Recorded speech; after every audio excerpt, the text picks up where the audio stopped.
Good morning students. So next நம்ம என்ன பார்க்க போறோம்னா absolute value ஓகேங்களா. So absolute value அப்படிங்கிறது நம்ம வந்து 10th ஸ்டாண்டர்ட்லயே பார்த்திருக்கோம் ஆர் மாடுலஸ் நம்ம பார்த்திருக்கோம். So அதுக்கான definitions நோட் ரைட் பண்ணிக்கீங்க. So என்னன்னா absolute actually அப்படிங்கிறது வந்து distance between the number ஓகேங்களா. So the distance of the number a belongs to r from இந்த மாதிரி இங்க இருக்கு. So the distance between the number a belongs to r from 0 on the number line is called the absolute value of the number a and is denoted by modulus of a.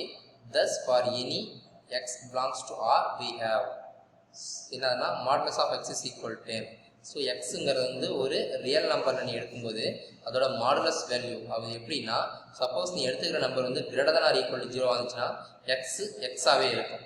Suppose நீ எடுத்துக்கிற number வந்து less than 0 that mean negative நம்பரா இருந்துச்சுன்னா so உன்னோட number வந்து -x நீ போடணும். So அப்போ இங்கே ஒரு மைனஸ் நம்பருக்குள்ள ஒரு மைனஸ் ரெண்டு ப்ளஸ் ஆயிடும். எப்படி பார்த்தாலும் அப்சல்யூட் வேல்யூங்கிறது வந்து ஆல்வேஸ் பாசிட்டிவ் அப்படிங்கிறத இதில் சொல்கிறாங்க சரிங்களா.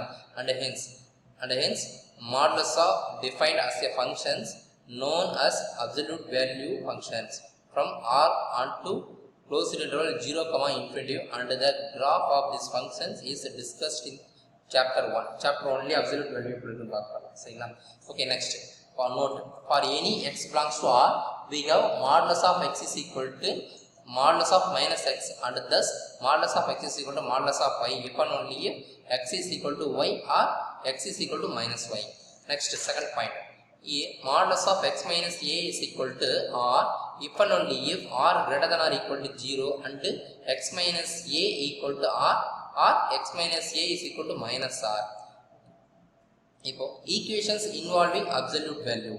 Note that a real number a is said to be a solution of an equations or an inequality if the statement obtained after replacing the variable by a is true. Next we shall learn solving equations involving absolute value. இதில் இவங்க என்ன சொல்றாங்கன்னா கொடுத்திருக்கிற ஈக்குவேஷன்ஸ்ல absolute value involve ஆயிருந்துச்சுன்னா அந்த ஈக்குவேஷன்ஸை எப்படி நீங்க solve பண்றீங்க so அதுக்கான ப்ரொசீஜர் தான் ஃபாலோயிங் இருக்கு சரிங்களா. So example 2.1 solve modulus of 2x minus 17 is equal to 3 for x. இப்போ இந்த x அதோட வேல்யூ நீ ஃபைண்ட் அவுட் பண்ணு ஓகேங்களா. So modulus of 2x minus 17 is equal to 3 then we have so இங்கே வந்து மாடுலஸ் இருந்துச்சுன்னா ரைட் சைடில் வந்து ப்ளஸ் ஆர் மைனஸ் நீ எதை வேணாலும் போட்டுக்கலாம் சரியா. அப்போ 2x minus 17 is equal to மாடுலஸை நீ எடுத்துட்டீங்கன்னா வர்ற ஆன்சர் ப்ளஸ்ஸாகவும் இருக்கலாம் ஆர் மைனஸாகவும் இருக்கலாம் சரிங்களா. ஸோ அப்போ 2x minus 17 is equal to plus or minus 3. இப்போ ப்ளஸ் 3ன்னு எடுத்துக்கிட்டிங்கன்னா அப்போ 2x minus 17 is equal to plus 3 minus 17 அதான போனீங்கன்னா ப்ளஸ் 17 மாறும். ஆல்ரெடி ஒரு ப்ளஸ் 3 இருக்குது அப்போ 17 + 3 is equal to 20. அப்போ 2x is equal to 20னா 1x is equal to 10. Suppose நீ மைனஸ் 3ன்னு எடுத்துக்கிட்டீங்கன்னா அப்போ 2x is equal to 17 minus 3 is equal to 14. அப்போ 2x is equal to 14னா 1x is equal to simply 7. So that is your answer. Okay. So next example 2.2 solve 3 into modulus of x minus 2 plus 7 is equal to 19 for x. Okay, இப்போ plus அதன் முடிஞ்சா minus ஆகணும். அப்போ என்ன கிடைக்கும் உனக்கு so 17 minus 7 is equal to answer 12 ஓகேங்களா. அடுத்து நெக்ஸ்ட் இங்கே 3 மல்டிப்ளை இருக்குது அதனால் போனால் டிவைட் பண்ணணும். ஸோ அப்போ உனக்கு என்ன கிடைக்கும்னா modulus of x minus 2 is equal to 4 மட்டும் கிடைக்கும் உனக்கு சரியா. ஸோ அப்போ modulus of x minus 2 is equal to simply 4. அப்போ இந்த மாடுலஸ் வேல்யூ நீ எடுத்துட்டீங்கன்னா இந்த ரைட் சைடு வந்து ப்ளஸ் ஆர் மைனஸ் நீ போடணும் ஓகேங்களா. அப்போ x minus 2 is equal to plus or minus 4. இப்போ ப்ளஸ் 4 எடுத்தீங்கன்னா மைனஸ் 2 வந்து பார்த்தீங்கன்னா ப்ளஸ் 2 மாறிடும். அப்போ x is equal to 4 + 2 is equal to 6 கிடைக்கும். சப்போஸ் நீ மைனஸ் 4 எடுத்துக்கிட்டீங்கன்னா ஸோ மைனஸ் 2 வந்து ப்ளஸ் 2 அப்போ minus 4 minus plus 2 is equal to minus 2.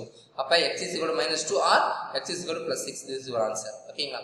Next example 2.3 solve modulus of 2x minus 3 is equal to modulus of x minus 5. இப்போ ரெண்டு பக்கமும் இங்கே modulus இருக்குது. அப்போ ரெண்டு பக்கமும் மாடுலஸ் இருந்துச்சுன்னா ஒன்று x is equal to y இருக்கும் அல்ல x is equal to minus y இருக்குன்னு மேலே பார்த்தோம். ஸோ இங்கே இவங்க u vன்னு எடுத்துட்டாங்க. ஸோ அப்போ x is equal to u இருக்கலாம் sorry u is equal to v இருக்கலாம் R u is equal to minus v இருக்கலாம் சரி. இதுதான் கான்செப்ட். ஸோ ஃபர்ஸ்ட் நான் வந்து யூன்னு எடுத்துக்கிறேன் அதாவது வந்து ரெண்டுமே வந்து ஈக்குவல்னு எடுத்துக்கிட்டா இப்போ 2x minus 3 is equal to x minus 5. So X plus X இருந்தாலும் மைனஸ் எக்ஸ் மைனஸ் 3 இருந்ததுன்னா ப்ளஸ் 3. அப்போ உனக்கு என்ன 2x minus x is equal to 3 minus 5 is equal to அப்படின்னு கிடைக்கும் சரிங்களா. அப்போ x is equal to minus 2. அப்படி இல்லைன்னா அனதர் கான்செப்ட் ஸோ என்ன ஆகுதுன்னா 2x minus 3 is equal to minus X plus ஃபைவ்னு கிடைக்கும். ஸோ அப்போ மைனஸ் எக்ஸ் இருந்தால் ப்ளஸ் எக்ஸு. இப்போ 3x is equal to, so minus 3 இருந்தோம்னா ப்ளஸ் 3, ஆல்ரெடி ப்ளஸ் 5, அப்போ 8 கிடைக்கும். அப்போ 3x இஸ் ஈக்குவல் டு 8, அப்போ x is equal to 8/3. So அப்போ இதை உங்களுடைய ஆன்சராக இருக்கும். ஓகேங்களா? அது next sum result for absolute value. If x, y belongs to R, modulus of y plus x is equal to modulus of x minus y, then xy is equal to 0. Second point, for any x, y belongs to R, modulus of xy is equal to modulus of x into modulus of y.